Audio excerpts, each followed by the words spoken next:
মিরপুর ১০ নম্বর যে hope school বলে, যেটা হোপ মার্কেটও আছে এখানে।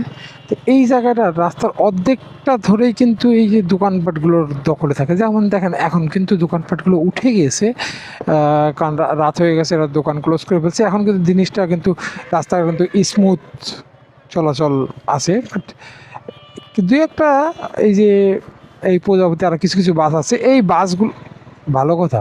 প্রজাপতি এই বাসটা তো এই রুটের না, এই রুটে যাচ্ছে কিল্লায় আজও। মানে একটা রাস্তার বাস দেওয়ার জন্য মানে রুট ছাড়া এরা এখানে কি করতে আসছে।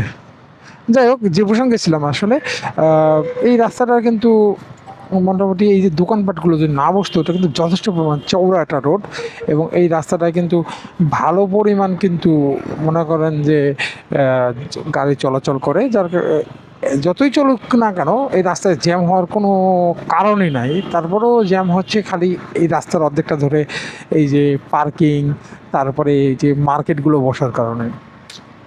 নতুন সরকার আসছে, আমরা নতুন সরকারের কাছে এটাই প্রত্যাশা করি যে আমাদের সড়কটা আসলে একটু অবশ্যই জ্যাম মুক্ত একটা সড়ক আমাদের উপহার দিবেন।